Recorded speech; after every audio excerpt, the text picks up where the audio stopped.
Bien, bienvenidos todos a sus clases de preparación para el examen técnico profesional de la Universidad Rural de Guatemala.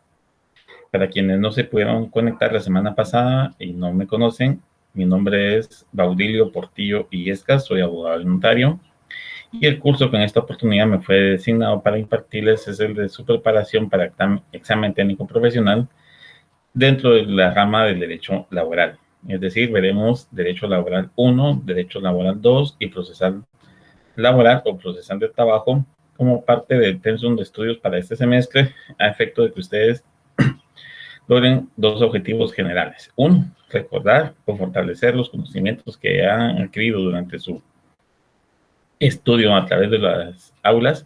Y dos, tener los lineamientos o puntos de partida para que ustedes logren profundizar durante su estudio, a efecto de que puntualicen y profundicen sobre los temas que se están tratando, sobre los puntos que se tratarán, a efecto de que puedan prepararse de una mejor manera.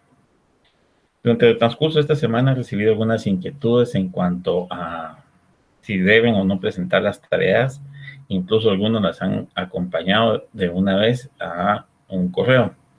Déjenme decirles que para empezar, yo no estoy dejando tareas. El cuestionario que se colocó y se colocará al final de cada una de las presentaciones es para que ustedes puedan tener la facilidad de comprobar la comprensión del tema y la adquisición de conocimiento. Recuerden, para los que ya tienen la experiencia de haber recibido estos cursos de preparación del examen técnico profesional, que durante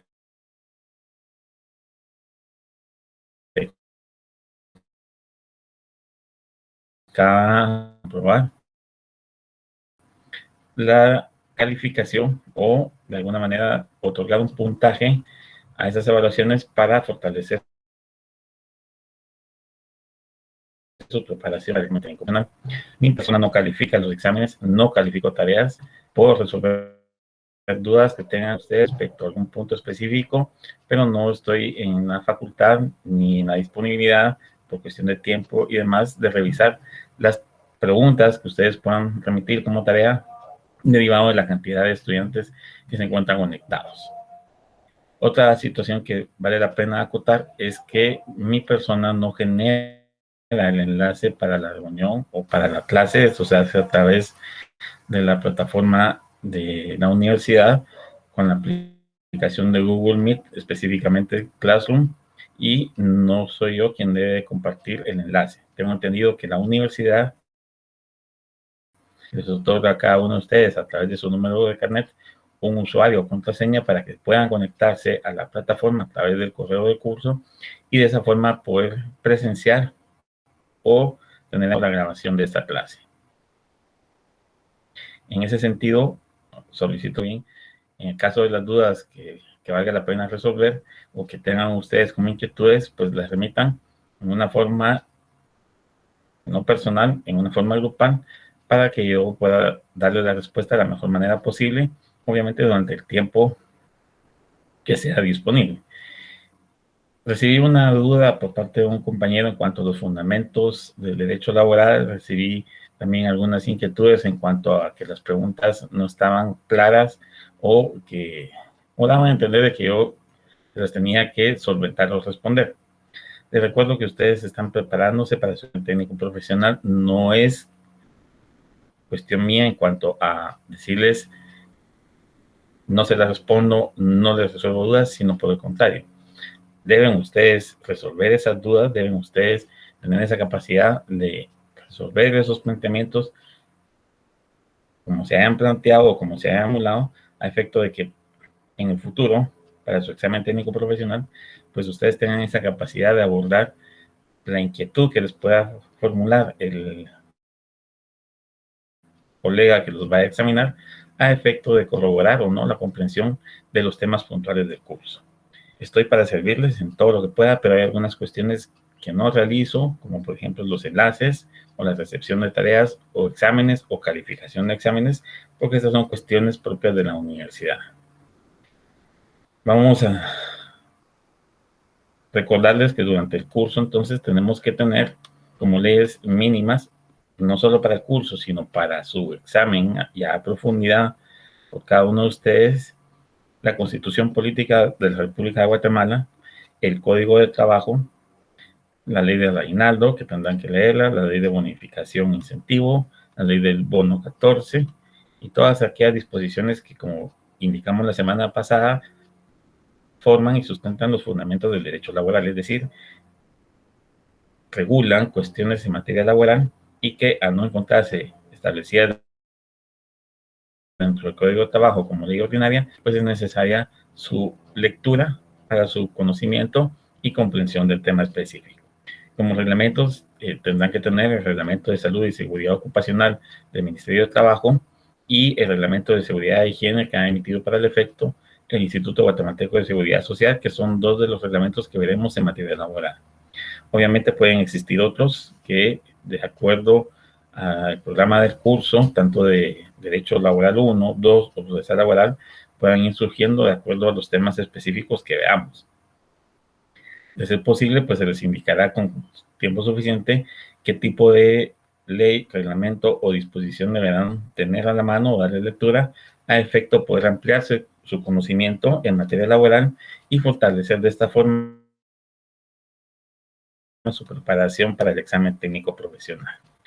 Espero entonces que las situaciones que puedan surgir, como les dije, si yo no se las puedo resolver, no sé, cuestión mía, pues les indicaré con quién, o por lo menos que se aboquen a la universidad y en las cuestiones propias del curso en cuanto a dudas, en cuanto a puntos específicos, porque surge alguna interrogante o alguna situación similar, pues con mucho gusto estoy para servirles. No dejen de remitir sus inquietudes o sus cuestionamientos al correo de curso y en el transcurso de la semana o el tiempo que me sea posible, yo trataré de darles respuesta a cada una de ellas.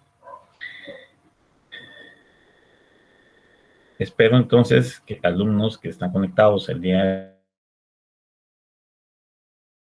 de hoy, que el audio o el video sufra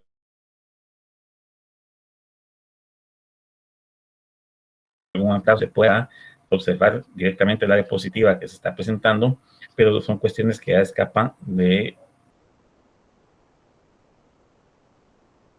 las posibilidades de cada uno. Dependemos mucho de los enlaces de internet. Su servidor está conectado en internet en un lugar específico donde solo se encuentra mi persona conectada a una red de internet, por lo que hay posibilidades de verse afectados derivado de la conexión a internet, por lo menos por parte de mi persona. Si ya el sistema en algún momento sufre algún inconveniente, si ya el servicio de internet que brinda las telefonías pues también sufre alguna situación similar, eso será cuestión que escapa de las manos de todos y cada uno de nosotros.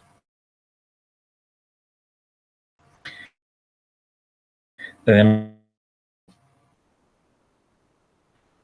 estos temas de la semana 2 se relacionan entonces con las disposiciones generales del Código de Trabajo, obviamente, del reglamento interior en cuanto a qué es y cómo se debe tener, los requisitos que deben de existir para poder emitir un reglamento interior, así como los aspectos relacionados al contrato de trabajo. Veremos a grandes rasgos el contrato individual de trabajo, porque existe también el contrato colectivo, pero eso es tema de alguna otra semana. Como objetivo de la clase, entonces, se pretende que ustedes refuercen sus conocimientos respecto a las disposiciones contenidas en el Código de Trabajo, en forma general. Comprender el concepto o qué es un reglamento interior de trabajo, así como qué comprende o cuál es el trámite para poder realizar, así como lo necesitan para realizar un reglamento interior de trabajo y lo relativo a los contratos de trabajo, como ya les dije, en este caso específicamente será el contrato individual de trabajo, como lo veremos más adelante.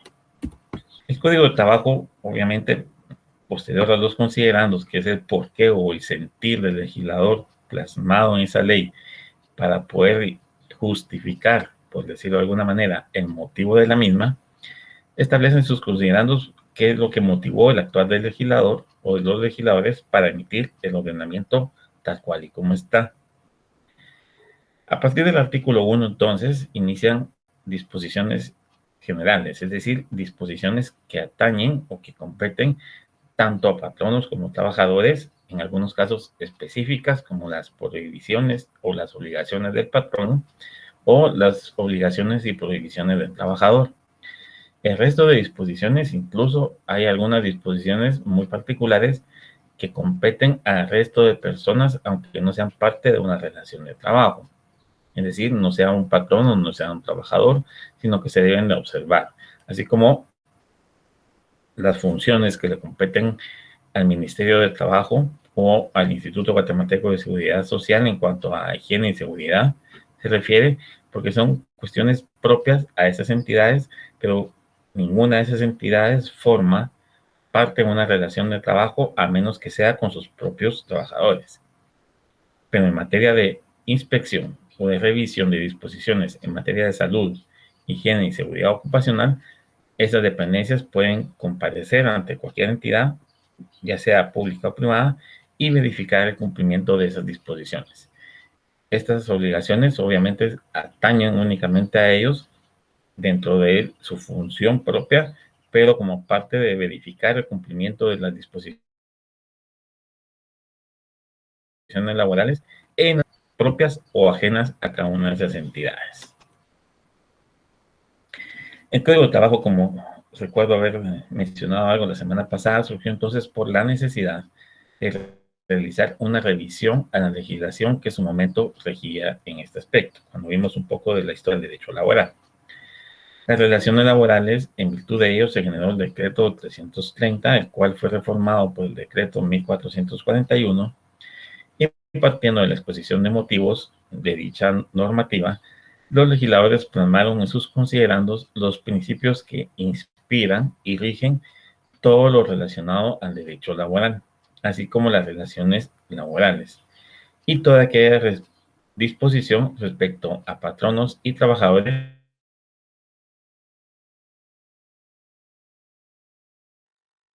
así como sanciones que se pueden incurrir en las que se pueden a efecto de corregir o normar esas relaciones de trabajo. Recordemos que las normas relativas al trabajo buscan ser eminentemente conciliatorias, es decir, llegar a un arreglo satisfactorio entre lo que es el capital de trabajo, que regularmente es el patrono, y el trabajador, o las cuestiones de trabajo que corresponden a la parte más débil en una relación laboral. Atendiendo a esto, entonces, y tomando en consideración los factores económicos y sociales, es que se plasmó en el Código de Trabajo esas disposiciones con los principios que vimos la semana pasada a grandes rasgos, pero que buscan no solo normar o regular las características, las condiciones y demás de una relación de trabajo, sino proteger en la medida de lo posible a la parte más débil económicamente hablando, que tiende a ser el trabajador. Obviamente hay algunas cuestiones de carácter económico que tampoco podemos afectar al patrono y que deben de ser reguladas o normadas de alguna forma. También se plasma dentro del Código de Trabajo, y en ausencia en dicho código, en algunas situaciones, en el área procesal, ustedes ya saben que se complementa con el Código Procesal Civil y Mercantil, y en las disposiciones sustantivas, pues con normas o reglamentos que los complementan, o incluso convenios y tratados internacionales que han sido aceptados y ratificados por Guatemala y que forman parte de los fundamentos del derecho laboral.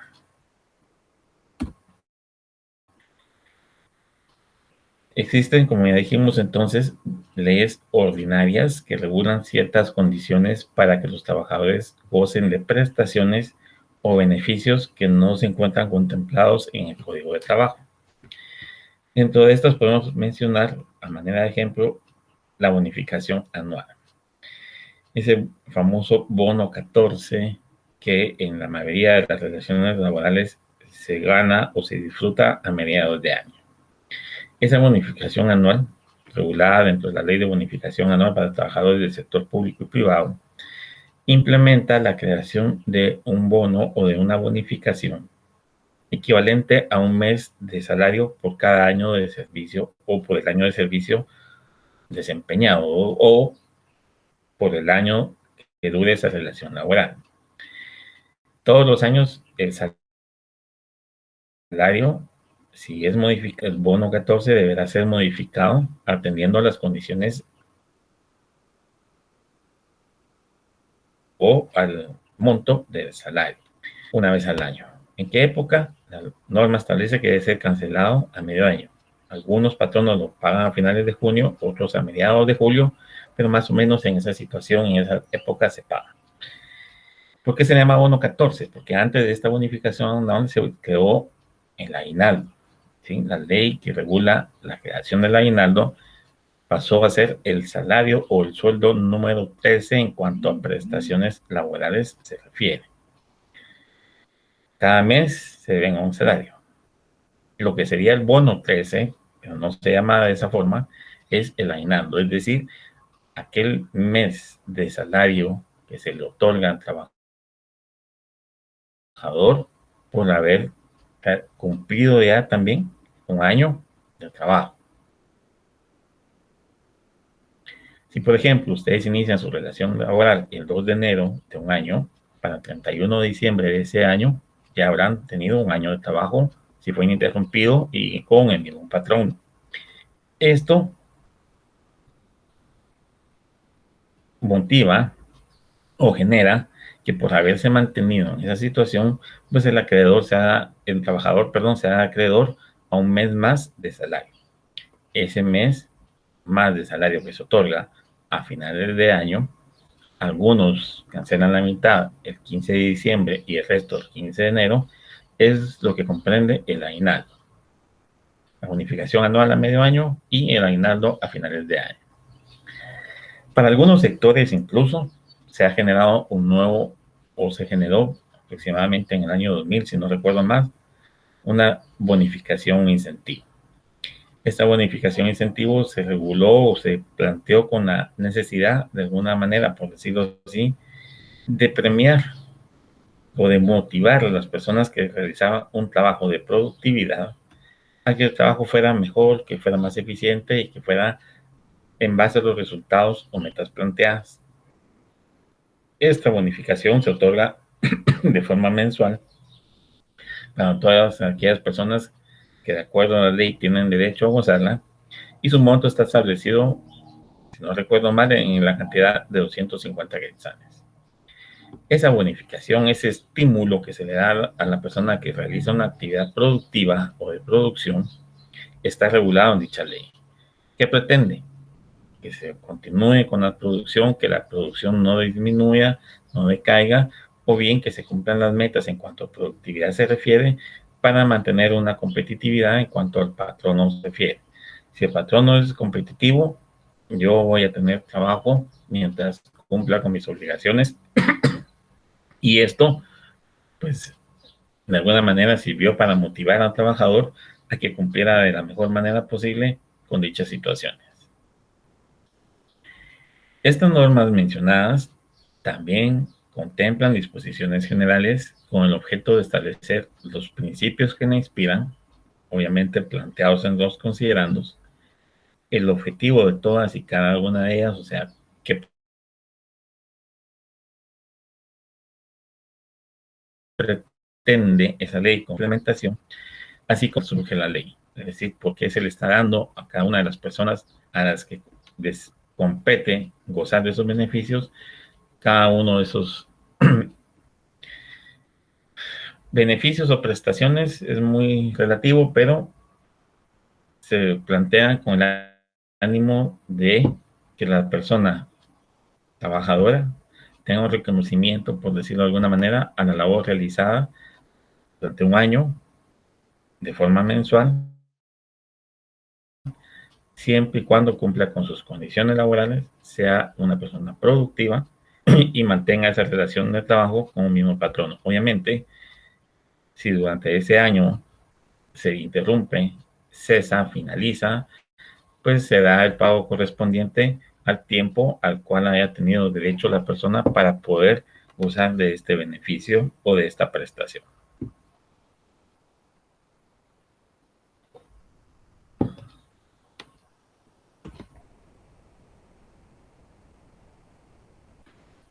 En cuanto a las disposiciones generales, debemos de tener claros que el Código de Trabajo regula los derechos y obligaciones tanto de patronos como de trabajadores. Estos obviamente surgen o son consecuencia de una relación laboral. Pero al igual o al mismo tiempo que genera derechos y obligaciones, también plantea prohibiciones tanto para patronos como para trabajadores y para efecto crea o regula dentro de sus articulados esas instituciones que tienen como finalidad la de resolver esos conflictos que puedan surgir entre ambos, es decir, patronos y trabajadores en una relación laboral por observancia y no observancia de las obligaciones o los derechos que ambos tienen, así como las prohibiciones. Si yo tengo prohibido como trabajador realizar alguna actividad y soy objeto o comparezco mis labores, cometo esa prohibición, realizo ese acto prohibido, pues obviamente voy a tener una consecuencia. Lo mismo sucede para los patronos. Por eso, el Código de Trabajo trató en su momento de regular todas esas incidencias que puedan surgir en una relación de trabajo y generar los mecanismos o las instituciones encaminadas a resolver esos conflictos. Es por eso que dentro del articulado del Código de Trabajo encontramos diversas definiciones o términos que se usan comúnmente durante el derecho laboral, así como lo relativo al orden de prevalencia en que deben de resolverse los conflictos en ausencia de disposición alguna en dicho código. Es decir, a falta de alguna disposición en el Código de Trabajo, pero que surja por alguna relación laboral, el mismo código establece de qué forma se deben resolver para evitar de alguna manera el incumplimiento de las acciones tanto patronales como de los trabajadores.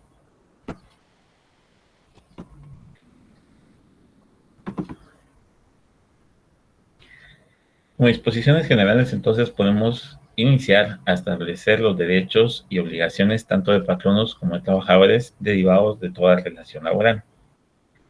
Por lo que para mencionar algunos de ellos, partamos o tomemos como punto de partida el artículo 61 del Código del Trabajo.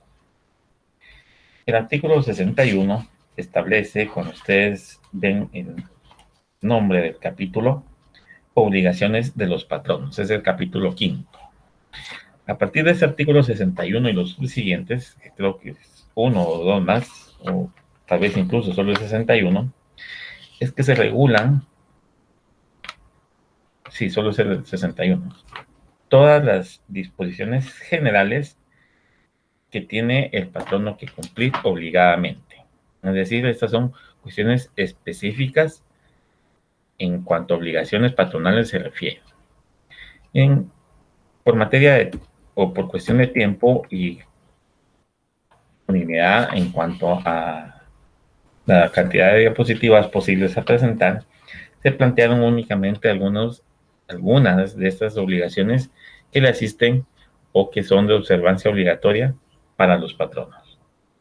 Podemos mencionar entonces una de ellas como la de preferir a los guatemaltecos ante los extranjeros a la hora de realizar contrataciones. El código establece que efectivamente existe un parámetro de contratación que todo patrono debe observar. No puede ese patrono contratar a más del 10% de su personal que no sea de origen guatemalteco. 10% puede ser extranjero, el restante 90% puede ser guatemalteco o debe ser guatemalteco. Si es un 95% guatemalteco y 5% extranjero, no hay ningún inconveniente. La prohibición es no contratar a más del 10% de personas extranjeras del total de sus trabajadores a disponibilidad. Por eso establece el código que una obligación es preferir a los guatemaltecos. Si yo tengo que contratar a un guatemalteco o un extranjero con las mismas cualidades, la misma preparación, debo darle preferencia al guatemalteco y no al extranjero, derivado de que existe un límite en cuanto a la contratación de un extranjero. El patrono de igual forma debe de abstenerse del maltrato de palabra o de obra. en algunas oportunidades hemos visto algunos videos que circulan en redes sociales donde el patrono, intermediario o representante de este, incluso el jefe máximo superior de alguna persona, los maltrata o les pega a un trabajador o a un subalterno. Esto en Guatemala es prohibido, señores. Existe obligación de los patronos de tratar a todos sus trabajadores de buena manera, con principios de ética, de educación, de responsabilidad. ¿Por qué? Porque le es obligado a abstenerse de ese maltrato de palabra o de obra. ¿Qué pasa si incurre? Pues el patrón no puede ser sujeto de cuestiones administrativas, de cuestiones de materia laboral, o bien incluso puede incurrir en la comisión de alguna falta o de un delito que motive un proceso penal también. Es por eso que en suma oportunidad se previó que el patrón no podía incurrir en esa situación y se planteó como una obligación el abstenerse, es decir, evitar el maltrato de palabra o de obra. Otra de las obligaciones que tiene el patrón es la de dar al trabajador los útiles, instrumentos y materiales necesarios para el trabajo. Es decir, no solo la materia prima, sino también los útiles y los instrumentos para poder realizar el trabajo. Si es un trabajador de una empresa agrícola o de una entidad agrícola o que realiza trabajos agrícolas, el patrono no le va a dar solo la semilla o la hortaliza o el abono para que el trabajador lo aplique. También debe darle los instrumentos o los insumos para poder aplicar. Si fuera un fertilizante, pues las bombas o los dispositivos con los cuales se debe aplicar el fertilizante. Si fuera para realizar siembras de semillas, pues la maquinaria necesaria para poder arar la tierra y sembrar esas semillas. Si es un trabajador de la industria maquilera, puede darle los moldes, la tela, los hilos necesarios, así como la maquinaria para que el trabajador que realiza ese trabajo pueda desempeñar. ¿Qué sucede con los trabajos de estudio o de oficina que pueden ser también incluso más intelectuales que físicos? De igual forma, el patrón está obligado a proporcionar esos útiles o instrumentos de trabajo, un escritorio, una computadora, lapiceros, lapadoras, sacagrapas, todo lo que se utiliza como equipo o material de trabajo, los útiles, hojas, ganchos, grapas, todo lo que a ustedes se les ocurra que utilicen derivado de una relación de trabajo, es obligación del patrono proporcionar todos esos insumos.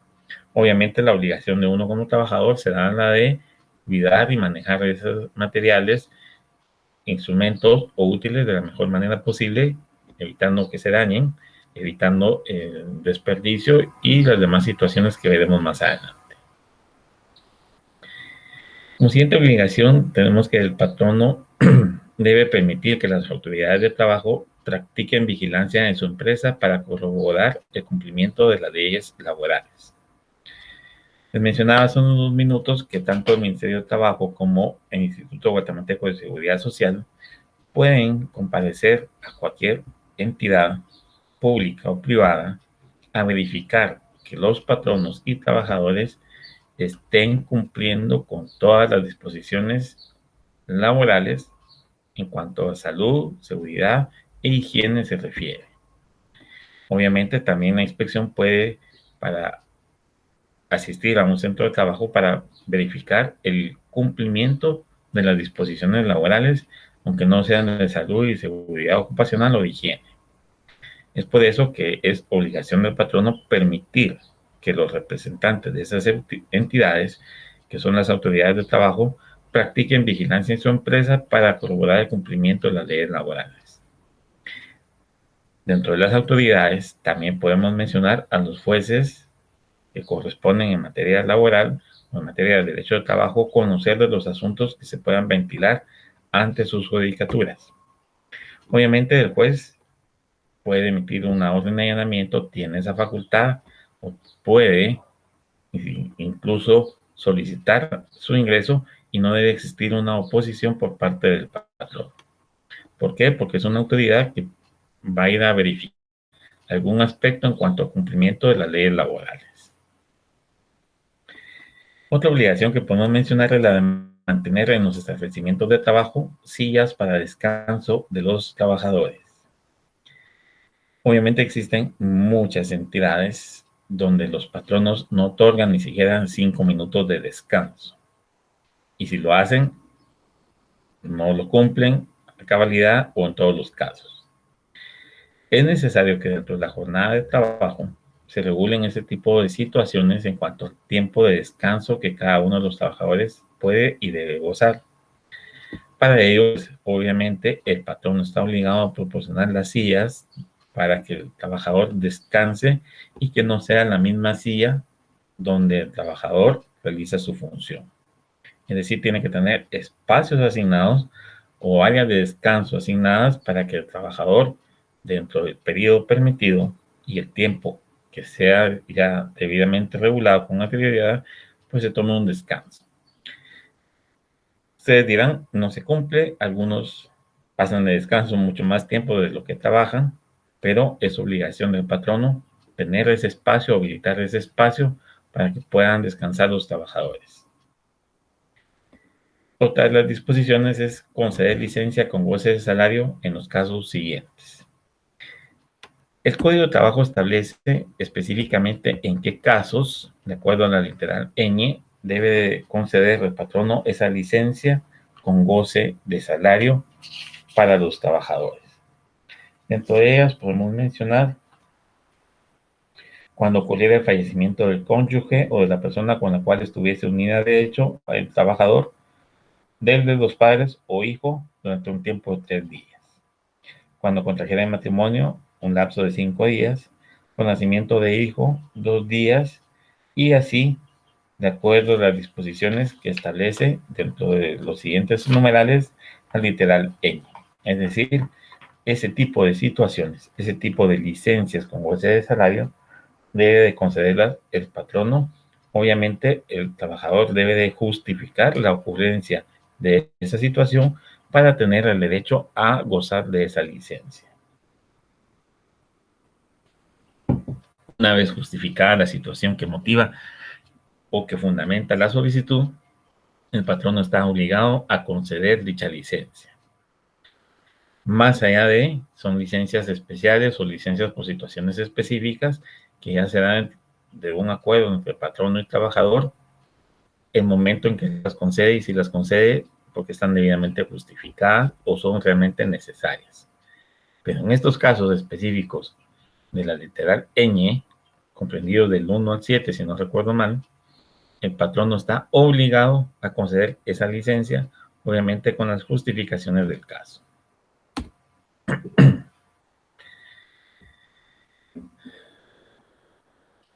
Una vez que hemos visto las obligaciones que tienen los patronos, el Código de Trabajo también genera, en el artículo siguiente, aquellas prohibiciones que atañen a los patronos y que son actos que no pueden observar o que no pueden cumplir porque estarían contraviniendo alguna disposición de carácter laboral.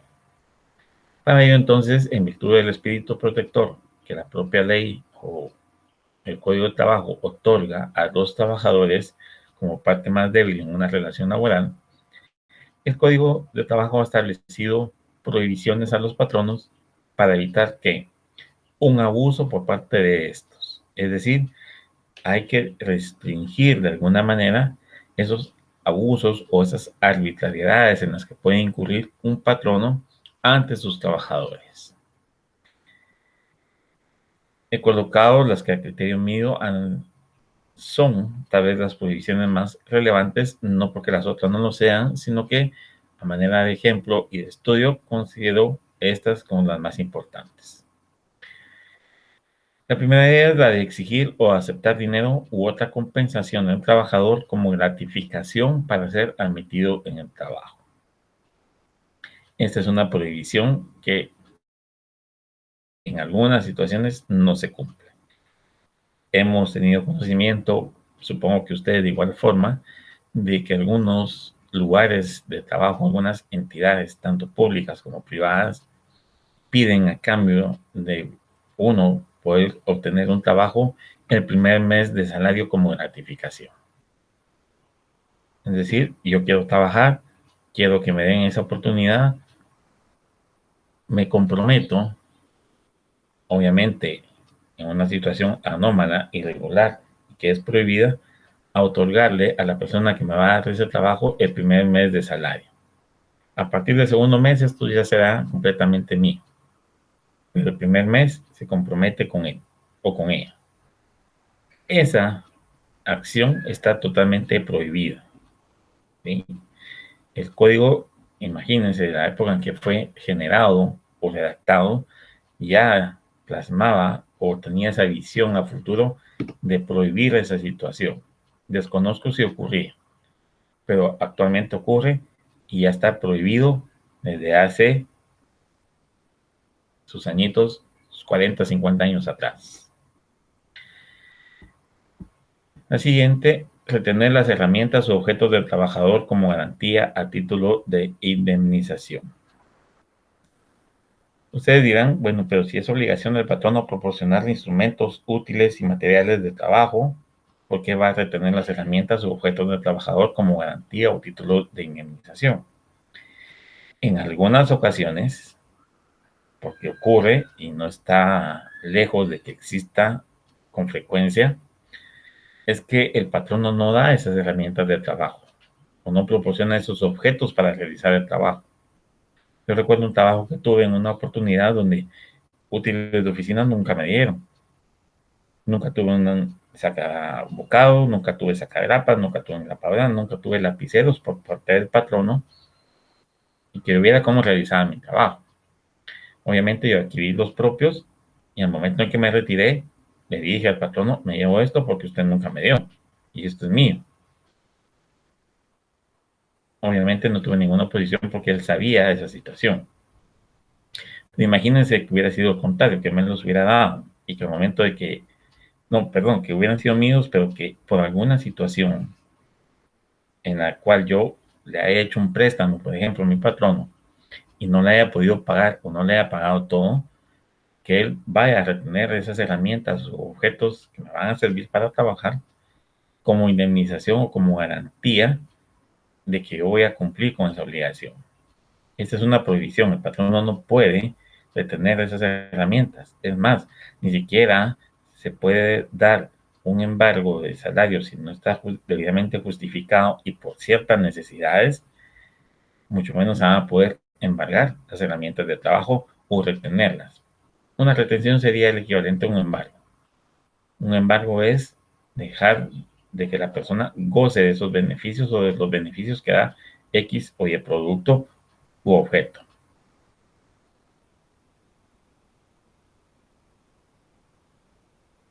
Esto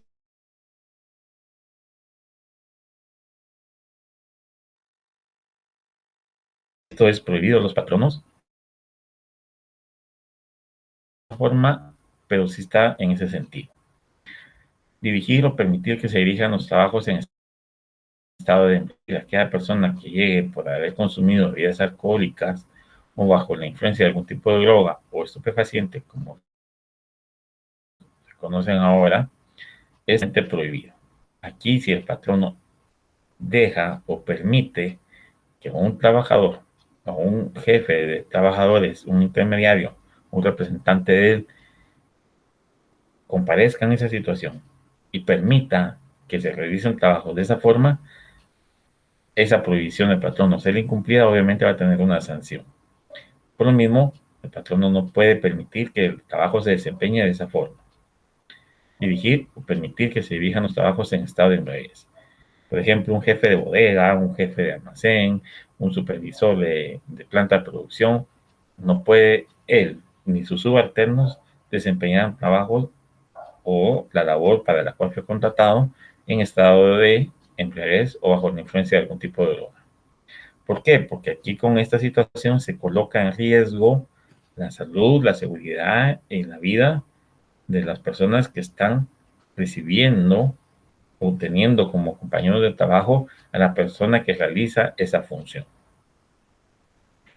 Ante ese riesgo que se puede incurrir para la salud o la vida o la situación en cuanto a integridad física se refiere, es que se prohíbe realizar trabajos de esa forma.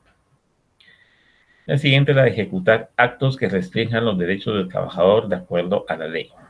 Obviamente el patrono no puede limitar los derechos que le asisten al trabajador que han sido otorgados en ley, ya sea desde la Constitución hasta un memorándum circular o cualquier otro medio donde se haya regulado esa protección o ese derecho del trabajador, no digamos un trato convenio internacional.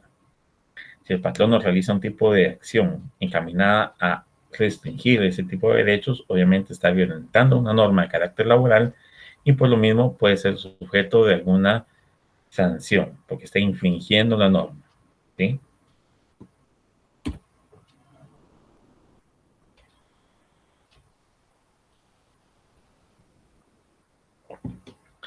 He estado recibiendo algunos correos durante el desarrollo de la presente clase. Sin embargo, yo no puedo detenerme para tratar de darles respuesta a ellos por la situación que limitaría el tiempo de clase. No podríamos avanzar si atiendo los correos que ustedes están remitiendo y tampoco podría continuar con las clases porque el tiempo es corto. Si bien es cierto, el curso da para poder tener tal vez 2 horas de clase, pues está limitado a hora y media y yo no puedo atrasarme o interrumpir la impartición del curso porque si estaríamos ante alguna situación de afectación ante el resto de compañeros.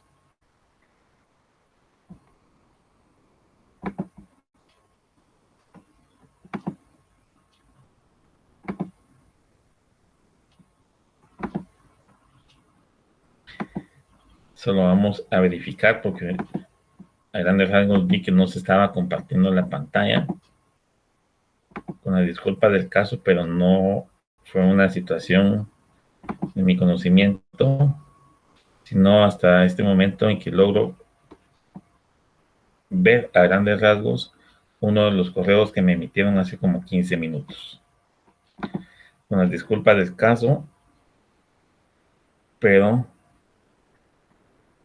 desconocí esa situación y si vuelve a ocurrir, sí rogaría que al momento de remitir su correo únicamente me hagan ver de que no se ve en la diapositiva o la presentación para poder yo cumplir o verificar qué está sucediendo y de alguna manera pues proporcionar la presentación.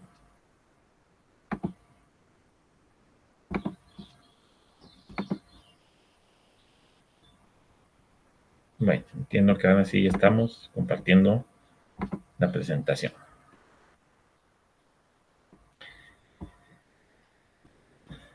Dentro de las disposiciones generales, como le mencioné al principio, existen prohibiciones y obligaciones no solo para el patrono. También el Código de Trabajo establece obligaciones y prohibiciones para los trabajadores. Sin embargo, obviamente esas son menos complejas o son menos en cuanto a cantidad de prohibiciones y obligaciones se refiere, porque obviamente se protege más al trabajador. Aquí se aplica el principio protector en cuanto a exigirle menos a un trabajador en cuanto a prohibiciones y obligaciones debe de observar. El patrono tiene la del artículo 61 y otras que están contenidas en otros artículos dentro del mismo código y que ustedes van a ir con el transcurso del tiempo y de la lectura verificando que son obligaciones o qué prohibiciones tiene el patrono también dentro del resto del código. Porque déjenme decirles que no solo el artículo 61 establece las obligaciones y el 62 las prohibiciones. Existen otras obligaciones, creo que veremos algunas en esta o la próxima semana, pero son de cumplimiento obligatorio. En cuanto a trabajadores se refiere, los artículos 63 y 64 son los que regulan estas situaciones. El artículo 63 específicamente las obligaciones y el artículo 64 las prohibiciones.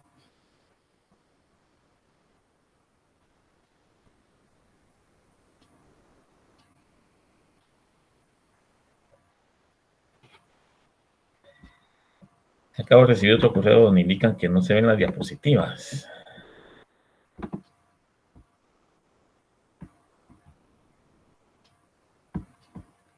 por favor, si es así, verificar alguno de mis alumnos o de exalumnos que haya tenido clase y que tenga mi número de teléfono, sería tan amable de poder verificar o de indicarme si la diapositiva se está presentando o no. Ahorita tengo entendido que sí, pero sí solicitaría que de alguna manera, de ser posible, me compartan si es visible la presentación o está sucediendo alguna situación.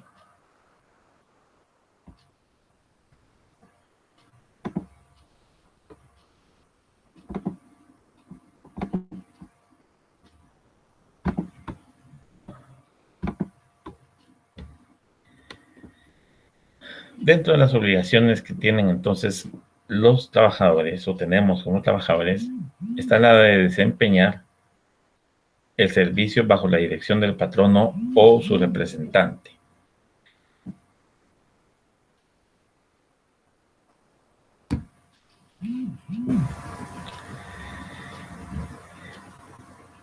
Es decir, tenemos, una vez somos contratados y firmamos nuestros contratos de trabajo,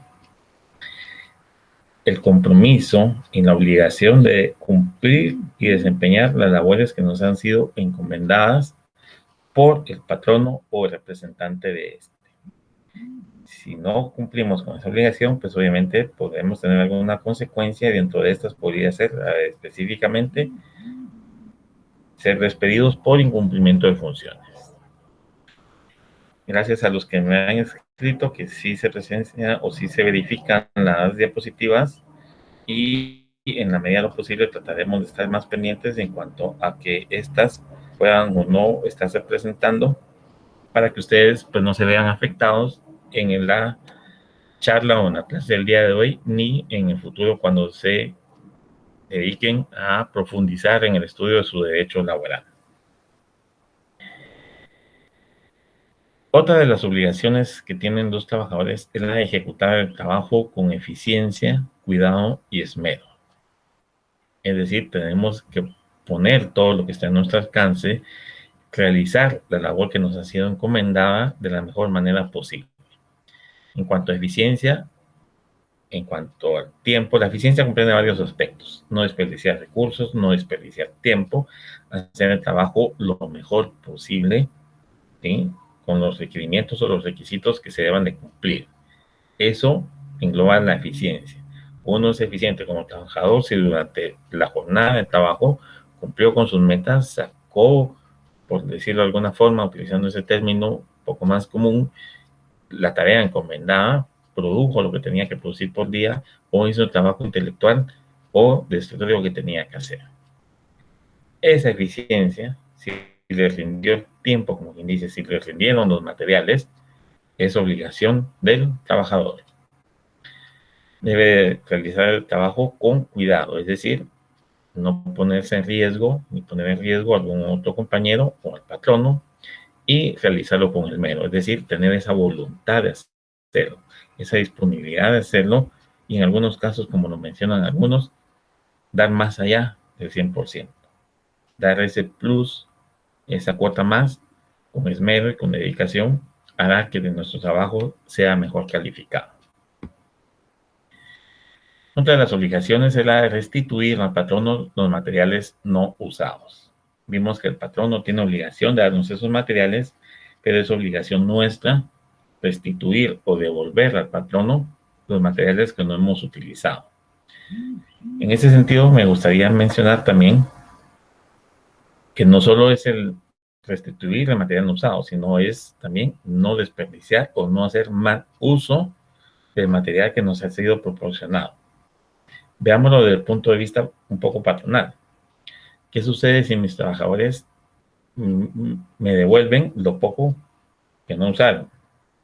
Pero resulta que cuando veo la basura o los desechos, hay un montón de material que ha sido desperdiciado. Está afectando mi economía y al verse afectada mi economía como patrono, también se puede ver afectado el trabajo de mis subalternos.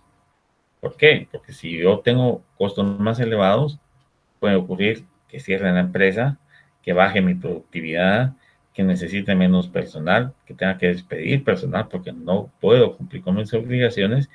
Y entonces, ¿quién se ve afectado al final? La economía del patrono, pero también la relación de trabajo.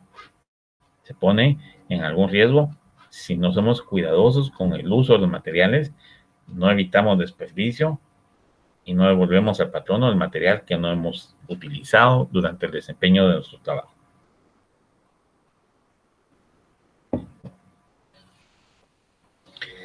Otra de las obligaciones que podemos mencionar en la literal F del artículo 63 es la de someterse a un reconocimiento médico en cualquier momento dentro de otras disposiciones. En muy pocos lugares de trabajo he visto yo esa necesidad de que el patrono evalúe a su personal. Pero si es necesario por parte del patrono o de alguna autoridad de salud o autoridad administrativa o judicial en materia de trabajo, el patrono puede solicitarle a su trabajador que se someta a un reconocimiento médico y éste está obligado a hacerlo y cumplirlo en el momento en que le sea requerido.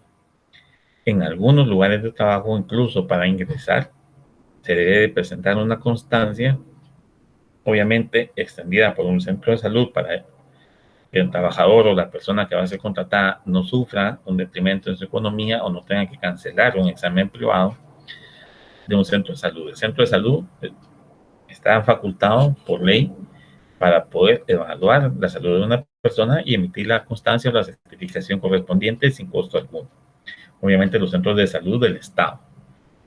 Este examen debe ser presentado al momento de que sea requerido o al momento en que vamos a ser contratados para poder desempeñar esa labor. Para los que en algún momento han ingresado al Ministerio Público o están por ingresar, están haciendo las gestiones, por ejemplo, el Ministerio Público sí solicita a su futuro trabajador que presente una serie de exámenes realizados por este, independientemente del lugar donde se los haga. Pero tiene que ir la constancia o certificado médico del resultado que se haya obtenido en ese examen de salud o reconocimiento médico. Algunos lugares proporcionan el servicio de médicos, tienen médicos a disponibilidad de sus trabajadores y de igual forma el médico que contrata al patrono está facultado para realizar ese reconocimiento médico en base a los requerimientos ya fijados por el patrono y de igual forma rendir ese resultado o ese informe.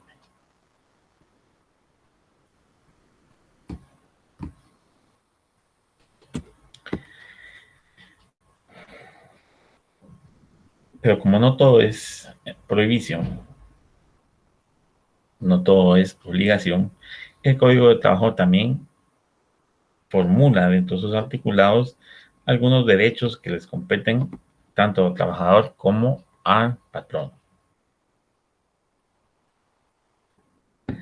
Una prohibición para alguna de las partes es un derecho que le asiste a otra, por decirlo de alguna manera. En cuanto al trabajador se refiere, el Código de Trabajo establece una serie de prohibiciones para que esta persona ejecute su trabajo de la mejor manera posible. Existen algunas prohibiciones que vale la pena mencionar, como las colocadas en esta diapositiva. La primera de ellas será la de abandonar sus labores dentro de la jornada de trabajo sin justificación alguna. Es decir, no tengo esa facultad como trabajador de retirarme o abandonar mis labores sin haber justificado ante mi patrón o representante de este el motivo para poder abandonar.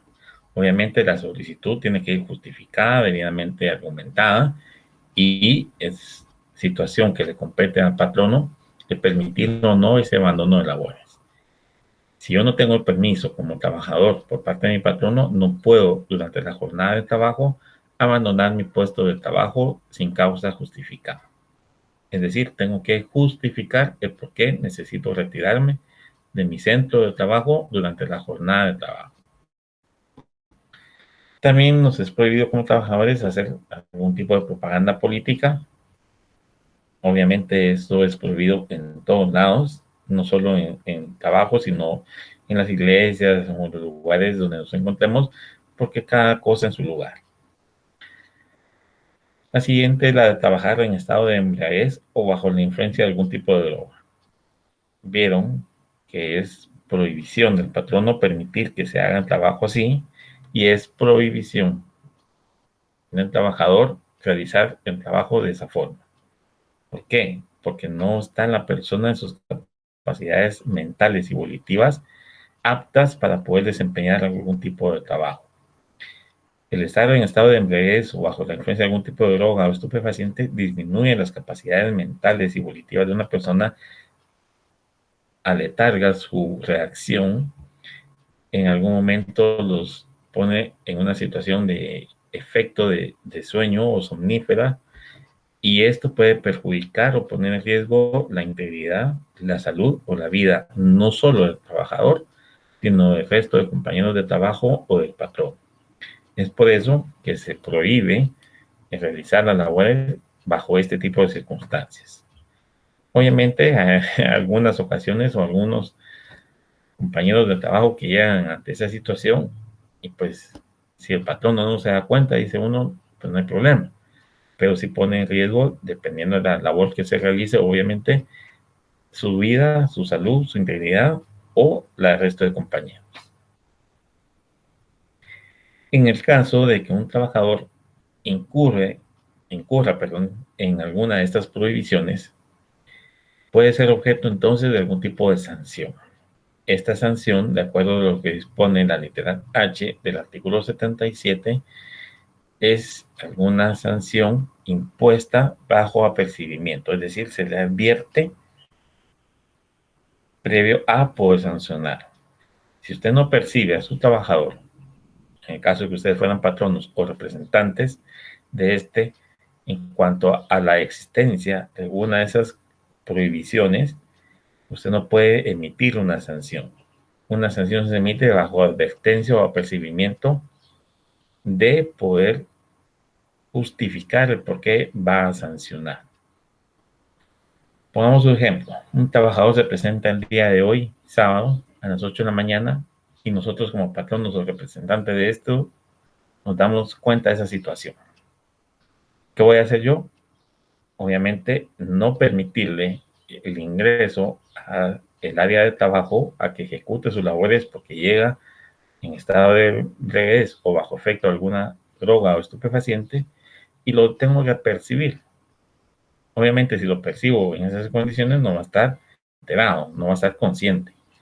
Entonces, una vez se dé el apercibimiento, ustedes tienen como patronos o como representantes de estos la facultad de poder sancionarlo ante una segunda ocurrencia.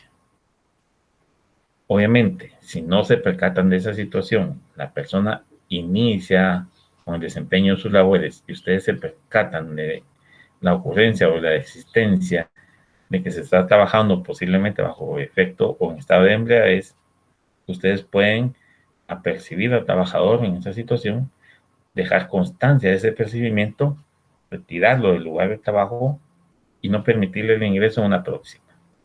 Si vuelve a ocurrir, pues obviamente, y habrá que verificar si se cumplen o no las causales para dar por finalizada esa relación de trabajo, porque él no está atendiendo los apercibimientos que se le han impuesto o se le han otorgado para que no cometa ese tipo de situaciones, es decir, no incurran esas prohibiciones. Si ustedes no perciben, si ustedes no justifican o documentan como patronos o representantes de estos esa situación, no existe una causal determinada que se pueda probar ante un órgano jurisdiccional y como consecuencia no pueden dar por finalizada una relación de trabajo. Sería un despido directo e injustificado porque ustedes no están respaldando la causal del despido, esa situación, y hablan de perder ante un proceso. Los artículos 168, segundo párrafo, nos remite a la literal C del artículo 77 y el inciso D del artículo 181 establece lo que es una falta de respeto a los pasajeros o medio de transporte. Todas estas situaciones, tanto las del 168 como las del 181, nos remiten siempre al artículo 77. ¿Por qué? Porque deben de justificarse esas sanciones, debe de hacerse constar la infracción cometida y que estas son causales para imponer una sanción o bien para justificar y argumentar un despido directo. En todos estos casos se considera entonces la infracción como causa justa para dar por terminado el contrato de trabajo. Veamos, por ejemplo, el artículo 168, para ir comprendiendo un poco mejor el tema. En el artículo 168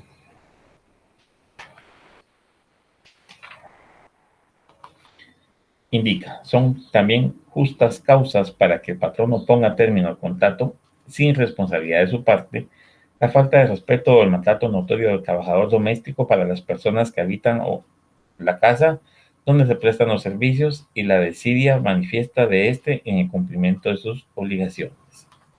Esto nos remite a las causas para poder dar por terminado un trabajo. ¿Dónde están reguladas esas causas para dar por terminado un contrato de trabajo? Esas están reguladas en el artículo 76 y 77. 77 es el específico en cuanto a son causas justas que facultan al patrono para dar por terminado el contrato de trabajo sin responsabilidad de su parte, la del artículo 77 y el artículo 166. Perdón, me equivoqué de artículo, porque estábamos viendo, hoy vamos a ver el 168. Bueno, el 168 va casi en la misma línea, segundo párrafo. Son también causas justas para que el patrono dé por terminado los contratos de esos trabajadores la infracción de la prohibición que indica el artículo 64, inciso C, y la falta notoria de respeto que se debe a los pasajeros. Verificamos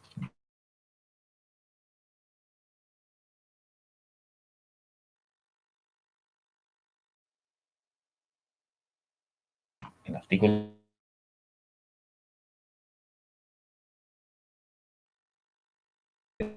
estupefacientes o en cualquier otra condición anormal análoga. Es decir, si yo, trabajador, incurro en el literal C, pero mi trabajo es en el trabajo de transporte que se regula en el artículo 168, es causal suficiente para dar por terminada la relación de trabajo. Pero ¿qué tengo que hacer para poder justificar esa causal? Obviamente, apercibir, es decir, advertir al trabajador, hacer constar esa situación, documentar esa situación en la medida de lo posible, con algún video, con testigos de asistencia, fraccionar un acta, un documento donde conste esa situación, y esto nos servirá de soporte o de medio de prueba para poder justificar esa causa de despido. Lo mismo sucede con la literal D del artículo 181. Si veamos el que es. Artículo 181. Son causas justas que facultan al patrono para dar por terminados los contratos de embarco, además de las que enumeran 77, las siguientes. D. La violación del artículo 64, inciso C.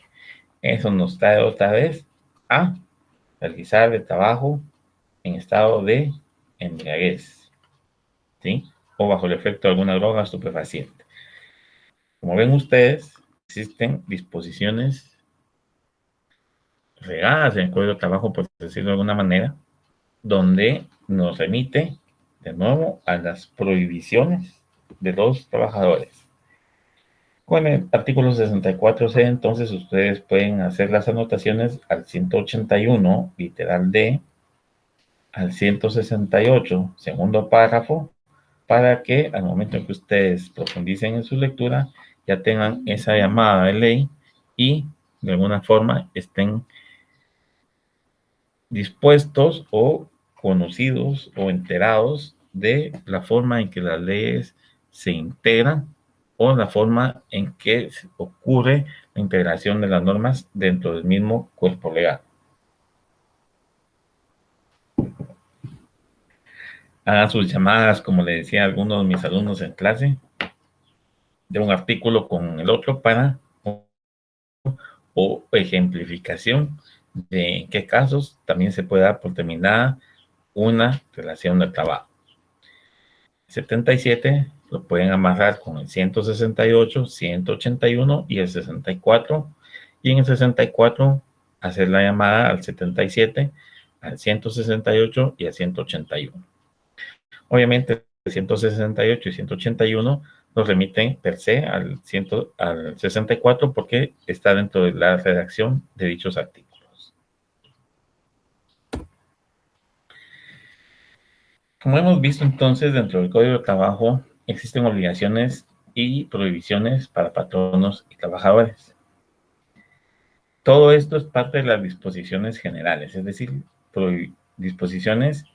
Una disposición general es una disposición de cumplimiento o de observancia para todos dentro de una relación de trabajo. Es una disposición general, es decir, atañe a todos, tanto patronos como trabajadores. Sin embargo, existen unas otras disposiciones como la que menciona el artículo 7. El artículo 7 del Código de Trabajo prohíbe que en las zonas de trabajo se puedan introducir o realizar la venta de bebidas embriagantes o algún tipo de droga, los juegos de azar y la prostitución.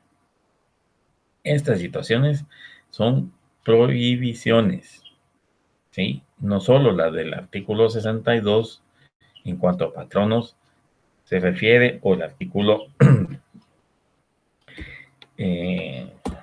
64 en cuanto a los trabajadores, sino que también la del artículo 7. Prohibición en las zonas de trabajo de introducir o vender bebidas alcohólicas o embriagantes o drogas, así como los juegos de azar y la prostitución. ¿Qué pasa si yo como particular, como persona ajena a una relación de trabajo, coloco a un costado de una maquila, por decir algo, un bar?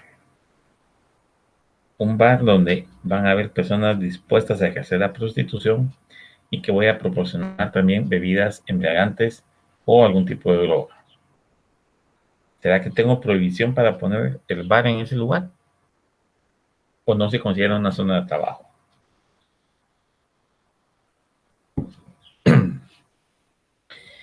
Obviamente existe una prohibición para mí particular, ajeno a una relación de trabajo entre el patrono y los empleados de la máquina, a colocar un lugar para este tipo de actividades. Existe una limitación o una prohibición en cuanto a al área donde no se pueden colocar este tipo de lugares. Esta prohibición entonces se limita a un radio de 3 kilómetros del lugar de trabajo cuando éste se encuentra en un lugar o en un área fuera de la población. Si, por ejemplo, la máquina o la fábrica está colocada en el kilómetro 20 de la ruta interamericana, no, pongámoslo un poco más alejado, kilómetro 80 de la ruta interamericana. Yo no puedo, como particular, ir a colocar en el kilómetro 80.5 un lugar de este tipo. Tengo que colocarlo en el kilómetro 83 o en el kilómetro 77 para abajo. 83 para arriba u 87 para abajo. ¿Por qué? Porque tengo que cumplir con esa observancia dispuesta en la disposición general, artículo 7 del Código de Trabajo, en cuanto a colocar, introducir, vender o realizar ese tipo de actividades en las zonas de trabajo. Una zona de trabajo entonces no es per se la fábrica, la maquila o el edificio o la empresa donde se realiza la actividad laboral. Una zona de trabajo comprende en el área fuera de una población los 3 kilómetros a la redonda de ese lugar donde se realizan actividades laborales. Fuera de esos 3 kilómetros, yo puedo colocar cualquier tipo de negocios en esa situación. Dentro de esos 3 kilómetros es prohibido para particular. ¿Qué sucede? Hay sanciones que se pueden imponer. Por eso se indica que esa prohibición es de cumplimiento para el patrono, el trabajador o cualquier otra persona ajena a la relación laboral, toda vez que no es limitativa o taxativa en cuanto a decir quién la debe de cumplir. Si las disposiciones del Código de Trabajo son de observancia general, la del artículo 7 atañe, como ejemplo, a todas las personas, patrono, trabajador o particular no vinculado en esa relación de trabajo. vamos un poco atrasados, vamos a acelerar un poco el contenido de la charla. No obstante, la disposición establecida en el Código de Trabajo, en el lugar que se encuentre en una zona poblada, esta colocación de establecimientos se regirá por leyes o reglamentos propios al respecto. Es decir, ya las autoridades municipales, en caso de zonas pobladas, son las que disponen la distancia en las que se pueden o no colocar este tipo de lugares con relación a las zonas de trabajo. Otra prohibición, por ejemplo, consiste en el uso de idiomas extranjeros al momento en que se imparten o ejecutan las órdenes, instrucciones, avisos o disposiciones que se den a los trabajadores. El trabajador es guatemalteco o habla español o algún otro idioma de Guatemala, debe de darse la instrucción en ese sentido y no en idioma extranjero, es decir, que no sea de Guatemala. En el caso de que el trabajo se realice en un lugar donde se habla otro dialecto o idioma, las instrucciones serán dadas en el mismo de acuerdo a lo que establece el artículo 9. El artículo 9 menciona la palabra dialecto. Conocimiento de ustedes es ya que en Guatemala no existen lenguas o dialectos, sino únicamente idiomas. El código en su redacción prohíbe el uso de idioma extranjero y permite solo el uso de algún dialecto en el caso esto sea necesario. Vamos de nuevo a qué son idiomas. No obstante lo anterior, debemos de tener presente entonces que en Guatemala existen varios idiomas, ya no lenguas o dialectos, y que también se ha contratado mano de obra extranjera. Por lo que en ese caso las instrucciones para estos trabajadores sí pueden hacerse en su idioma natal, porque pues, será de fácil comprensión. Esta redacción no es propiedad del código, sin embargo son cuestiones que ocurren día a día y por eso se trató de explicarles de que en el caso de personas extranjeras o que no tengan como idioma materno su idioma español o el idioma español, la instrucción se deberá impartir en el idioma materno de esta persona. Quedan prohibidas, es otra prohibición de los patronos, las represalias en contra de trabajadores que pretendan ejercer sus derechos, obviamente los derechos de acuerdo a lo que establece el artículo 10. Queda prohibido emplear menos del 90% del total de trabajadores de origen guatemalteco, según lo dispone el artículo 13. Este artículo 13 va de alguna manera relacionado con la prohibición o con la obligación que tiene el patrón, mejor dicho, en el artículo 61, de contratar preferentemente a persona guatemalteca. Esa preferencia es hasta un 10% como máximo de contratación de personas extranjeras. Si no necesita contratar extranjeros, pues acá será el 100% de contratación de trabajadores de origen guatemalteco. Pero si hay que contratar extranjeros, el máximo que se puede contratar será un 10% del total de trabajadores que no sean de origen guatemalteco. Aunado a lo antes manifestado, entonces podemos hacer referencia al artículo 14 bis, obviamente del Código de Trabajo. En este se establece la prohibición de discriminación por motivo de raza, religión, credos políticos y situación económica en cualquier tipo de establecimiento de asistencia social, de educación, de cultura, de diversión o de comercio, ya sean estos de naturaleza privada o pública. Es decir, no se puede discriminar dentro de una relación de trabajo o en un lugar donde existan relaciones de trabajo y que se dedique, por ejemplo, a la diversión, a ninguna persona por motivo de raza, religión, credos políticos o situación económica. Esto va un poco más allá.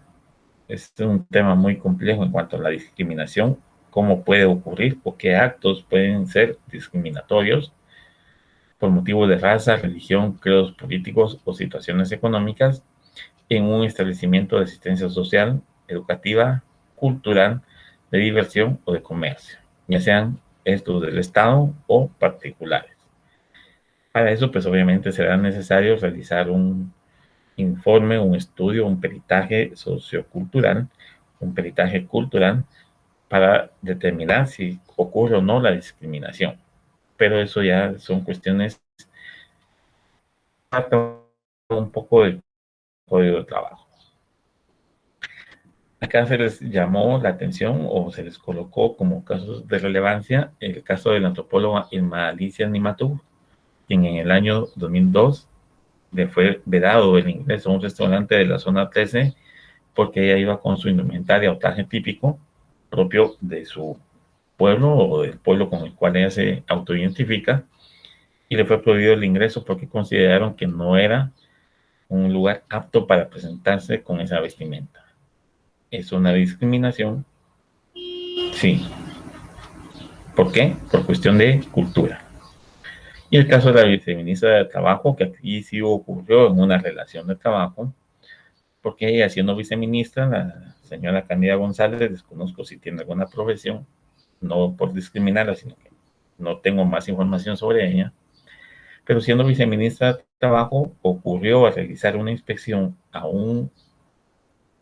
valga la redundancia, a una delegación del Ministerio de Trabajo en el paso fronterizo en Tecumán, esto ubicado en San Marcos. Ella fue víctima de malos tratos por parte de personal de ese ministerio, es decir, los subalternos, porque ella era la viceministra, fueron despectivos con ella, sufrió discriminación, sufrió malos tratos, derivado a que ella se presentó también con el traje del pueblo con el cual ella se identifica.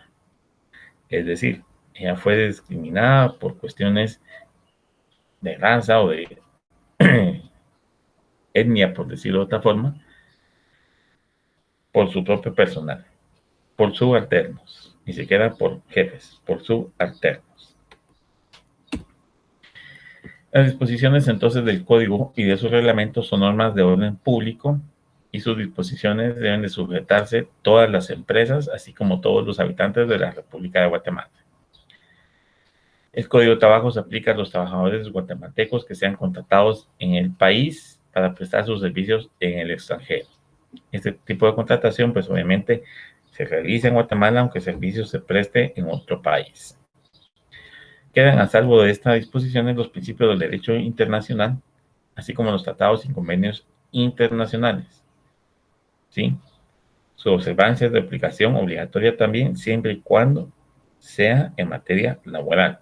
La semana pasada mencionamos dentro de los fundamentos del derecho laboral algunos convenios o tratados internacionales, y estos son de aplicación obligatoria al momento de que exista u ocurra, mejor dicho, una situación relacionada o derivada de una relación de trabajo. En el caso de conflictos en su aplicación, predominan en su aplicación obviamente las leyes laborales. Para la interpretación se debe tomar en cuenta entonces el interés de los trabajadores en armonía con la conveniencia social. Es decir, qué es lo que más conviene aplicar al momento en que exista alguna situación que motive la aplicación de una disposición laboral. Obviamente en orden de jerarquía, a menos de que una norma inferior supere o amplíe los derechos que establece una norma superior, obviamente en protección a la parte más débil por aplicación del principio de protección o de tutelaridad del trabajador. Para ver un poco más entonces en cuanto a la tasa del día de hoy y específicamente en el Reglamento Interior del Trabajo, perdón por el tiempo, pero se nos fue volando, establece entonces el artículo 57 todo lo relativo al Reglamento Interior del Trabajo. El reglamento comprende un conjunto de normas elaboradas por el patrono, tomando como base lo dispuesto en la legislación laboral, desde la Constitución Política hasta los reglamentos de leyes ordinarias, agregando dentro del reglamento todo lo que se hubiera acordado como consecuencia de algún pacto colectivo de condiciones de trabajo, si es que lo hay, así como lo dispuesto en los contratos que ya se puedan tener y que puedan afectar o contradecir el Reglamento Interior del Trabajo. Es decir, el patrono debe observar la Constitución, las leyes, los pactos, los reglamentos o aquel contrato de trabajo que haya tenido o tenga dentro de su entidad como patrono, para poder, en base a ese estudio y análisis, realizar un reglamento interior de trabajo. Esto obviamente tiene por objeto establecer las normas a las que se sujetan patronos y trabajadores al momento de la prestación del trabajo. El reglamento interior de trabajo debe comprender las reglas de orden técnico y administrativo necesarias para la buena marcha de una empresa, así como las disposiciones relativas a la higiene y seguridad en el trabajo, indicaciones para evitar los riesgos profesionales, instrucciones para brindar primeros auxilios, así como toda disposición encaminada a mantener el orden, la disciplina, el decoro y la salud y seguridad de los trabajadores y patronos, así como lo relativo al cuidado de los bienes de la empresa. Es decir, toda situación que puede ocurrir dentro de una relación de trabajo debe de estar plasmada en una relación en un reglamento interior de trabajo. Este reglamento interior de trabajo debe ser remitido por el patrono cuando tenga a su disposición 10 o más trabajadores de forma permanente. Si tiene menos de 10, no es obligación emitir el reglamento. Si son más de 10 o 10 de forma permanente, es obligación del patrono emitir ese reglamento. Está obligado entonces a elaborar y ponerse en práctica un reglamento de trabajo para cumplir con los requisitos o debiendo cumplir con los requisitos del artículo 60 del Código de Trabajo. Es decir, debe establecerse el horario de entrada y salida, el tiempo de descanso, las horas destinadas a la alimentación, el lugar y momento en que se debe de iniciar y finalizar las jornadas de trabajo, así como los diversos salarios que pueden existir dentro de la entidad de trabajo y las categorías de trabajo que vayan o existan al momento de implementar el reglamento interior de trabajo. Perdón. Debe establecerse de igual forma el lugar, día y hora de pago o en que se cancelará el salario. Todo lo relacionado a las disposiciones disciplinarias que se van a realizar al momento de las faltas, así como el procedimiento que se va a realizar y la sanción o sanciones que puedan imponerse derivado del acaecimiento de esa falta.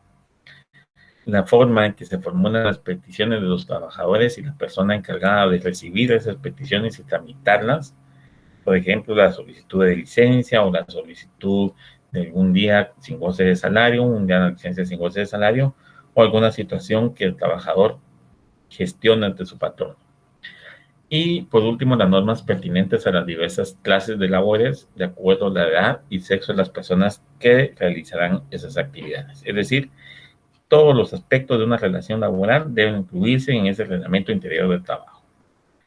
No es necesario, dentro de ese reglamento, incorporar las normas o las disposiciones legales que fundamentan o sustentan o que regulan la disposición, por ejemplo, en cuanto al lugar, día y hora de pago, o el lugar, día y hora de descanso. Con que se haga mención a ellas es suficiente. Y si no se hace mención, tampoco existe alguna sanción o alguna infracción por parte del patrono al momento de redactar o realizar ese reglamento interior de trabajo. Obviamente esas normas que el patrono realiza deben de ser objeto de un estudio, de un análisis, se somete a consideración de la Inspección General de Trabajo y una vez aprobado por parte de dicha inspección, el reglamento interior de trabajo, antes de la entrada en vigencia, debe ponerse el conocimiento de los trabajadores. Para eso, el patrono tiene un plazo mínimo de 15 días entre la aprobación del reglamento por parte de la inspección y la entrada en vigencia. No puedo, una vez aprobado por la inspección como patrono, implementar o cobrar vigencia del reglamento al día siguiente. No. Hoy me fue aprobado, de hoy a por menos 15 días, los trabajadores deben de tener conocimiento de ese reglamento y vencidos esos 15 días, el reglamento ya entra en vigencia. Por último, tenemos entonces como tema de la semana los contratos individuales de trabajo. En la semana anterior ya hicimos referencia a lo que es un contrato de trabajo de acuerdo al Código de Trabajo, pudiéndose de este en dos formas, verbal o escrito, como lo señala el artículo 27 del Código, y en el artículo 29 que se plasman los requisitos que todo contrato de trabajo debe tener. Sin embargo, el código también hace distinción a los contratos individuales o contratos colectivos. En el artículo 18 se establecen los contratos individuales de trabajo.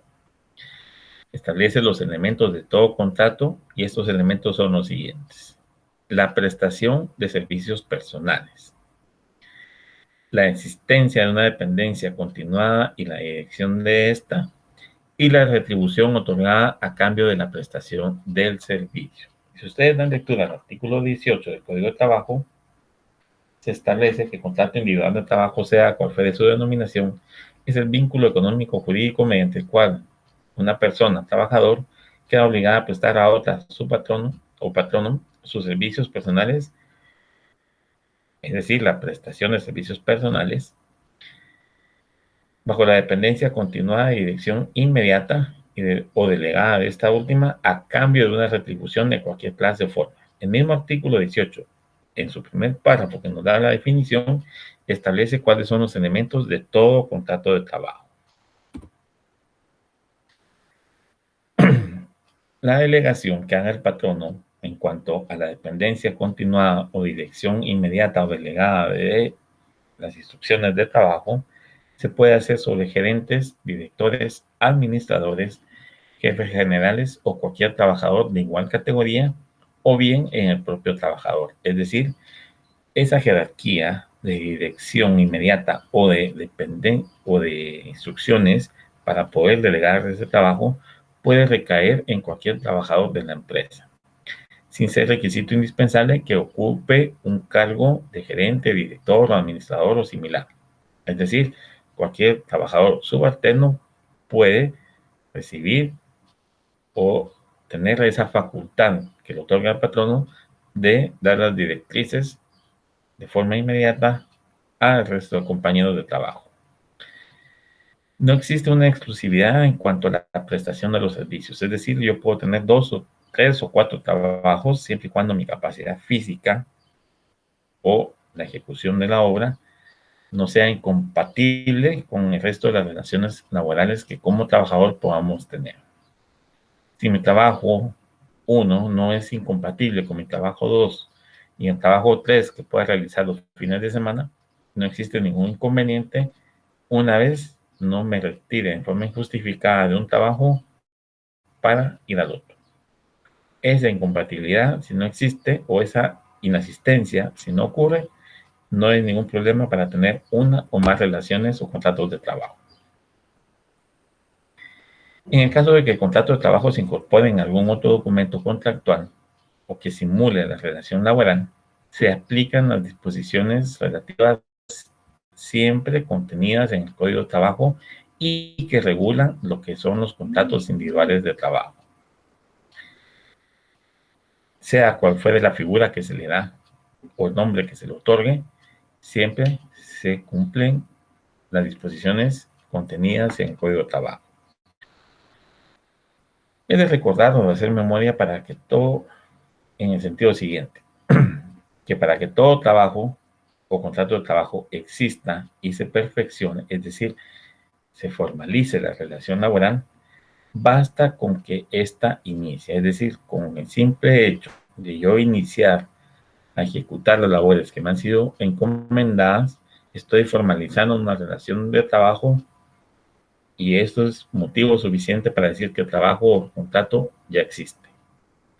En el caso del contrato verbal, negociamos, me parece como trabajador, yo empiezo el día de mañana a realizar la labor y a partir del día de mañana yo ya tengo una relación laboral, ya tengo un contrato verbal, si es posible o si así fue el caso, pero ya estoy prestando yo ese servicio. Y una vez yo inicio con la prestación de servicio, ya existe esa relación de trabajo. Las obligaciones que comprende un contrato de trabajo. Creo que hemos llegado al tiempo de la clase el día de hoy. Nos sorprendió el tiempo en la diapositiva número, ¿qué? 21, no, 23. Dios. 1, 2, 3, 4, 5, 6, 7 diapositivas por ver. Creo que no va a ser posible terminar de ver las diapositivas.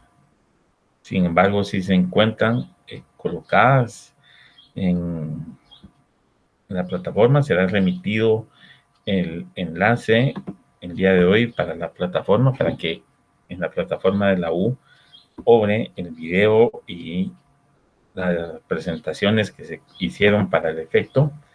Entonces, trataremos de hacer mención del contenido de cada una de ellas.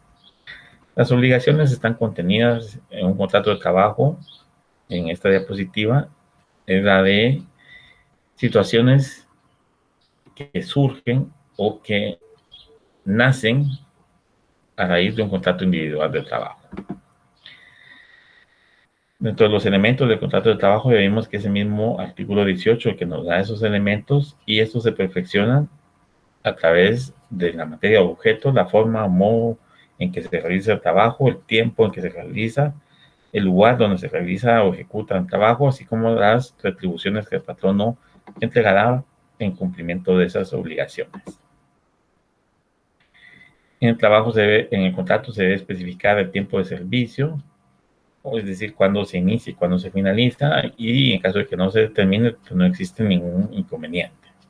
En cuanto a la finalización del contrato de trabajo, queda el trabajador entonces obligado a desempeñar el trabajo de acuerdo a los elementos que vimos, a sus capacidades físicas, intelectuales y demás, y debe de regirse o prevalecer las disposiciones y las garantías que otorga la Constitución, así como el Código de Trabajo y las demás leyes.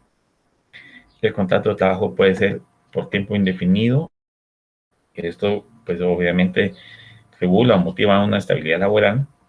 A plazo fijo, que regularmente por cierta actividad para realizar una obra o realizar una acción, y para obra determinada. No obstante, lo dispuesto en esas formas de contratación, si al momento que se cumple la fecha no se ha finalizado la obra o no se ha ejecutado al final la obra para la cual se fue contratado, el contrato de trabajo puede extenderse hasta la fecha en que sea necesario. Puede ser verbal el contrato de trabajo en los casos siguientes: para las actividades agrícolas o ganaderas, las de servicio doméstico, las que no excedan de 60 días, para una obra determinada, siempre que el valor no exceda de 100 quetzales, o cuando el plazo para la entrega de la obra no exceda de 60 días. En todos los demás casos, el contrato de trabajo debe ser escrito. Debe extenderse en 3 ejemplares, con los cuales se remite uno a la Inspección General del Trabajo y uno para cada una de las partes, y deben de contener los requisitos siguientes. Estos están plasmados en el artículo 29 del Código de Trabajo para efecto de que ustedes puedan darles lectura. Y una definición entonces en cuanto al contrato individual se refiere, solo la encontramos en el Código de Trabajo en el artículo 18. En el caso de que existan reclamaciones en el contrato verbal, se puede probar con los medios comunes de prueba, es decir, testigos o algún comprobante de pago. Y en el caso de los contratos escritos, con la copia del contrato que se haya firmado en su oportunidad. En todo caso, será obligación del patrono presentar prueba en contrario en cuanto a la no existencia o existencia del contrato de trabajo. En el caso de los menores de 14 años, incluso los insolventes o fallidos, ellos tienen capacidad para poder contratar una relación o iniciar una relación de trabajo. Disculpen que me haya extendido 5 minutos, pero pues nos alcanzó el tiempo. La próxima semana trataremos de hacerlo dentro del tiempo previsto, y como la semana anterior y las subsiguientes se les coloca una serie de interrogantes que ustedes deben de responder, no remitirlas al correo ni a mi persona para calificación o como labor de puntos, sino que únicamente para que ustedes puedan darles respuesta y verificar la adquisición de los conocimientos. Cualquier situación que pueda ocurrir, cualquier duda, cualquier interrogante que ustedes tengan, pues no dejen de remitir sus inquietudes al correo de curso y tratar de responderlas. Muchas gracias por la atención prestada a ese servidor y espero verlos de nuevo la siguiente semana. Que tengan ustedes el mejor de los días.